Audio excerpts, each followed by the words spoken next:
Je m'appelle Pascal Mathieu, je suis forestier depuis près d'une quarantaine d'années.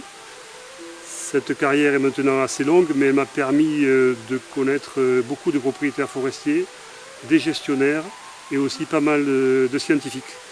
Et donc j'ai essayé de résumer cette expérience dans un concept que j'ai appelé Slow Forêt.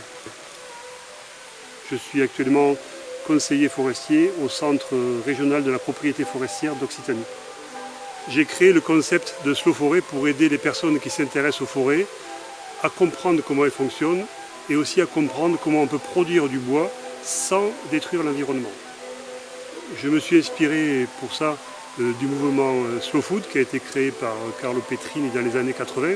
Ce mouvement qui prône la bonne chère, la nourriture de proximité, une alimentation de qualité.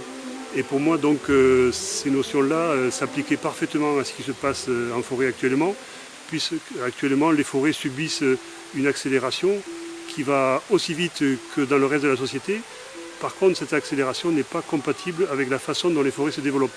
Et donc, il y a actuellement une grande dégradation des forêts, de par le monde, mais aussi en France. Moi, je suis très fier de participer à la production de bois. Le bois, c'est un matériau extraordinaire qui a de multiples usages et dont notre société a énormément besoin. Ces usages sont quasiment infinis. Ça va de la charpente en passant par les allumettes ou les cure-dents, mais aussi le papier toilette, en passant par la lutherie, l'ébénisterie, des usages qui sont indispensables à notre vie de tous les jours. Et donc cette production, en fait, couper des arbres, ce n'est pas dommageable forcément aux forêts ni à l'environnement. Ce qui peut être dommageable, c'est la façon dont les forêts sont cultivées et sont récoltées. Et c'est donc ces notions-là que j'essaie d'expliquer dans Slow Forêt. J'insiste beaucoup dans Slow Forêt sur trois notions. La notion de diagnostic, la notion de projet et la notion de respect.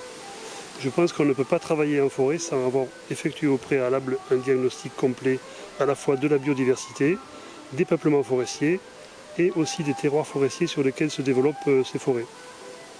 Il faut dire qu'actuellement, cette phase de diagnostic est souvent bâclée.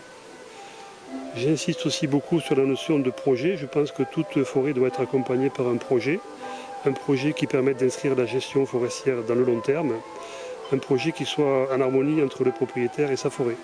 Je pense qu'on ne peut pas intervenir en forêt au coup par coup. Si on intervient au coup par coup, on aboutit souvent à des dégradations et voire à la destruction des peuplements forestiers. Je suis très attaché aussi à la notion de respect.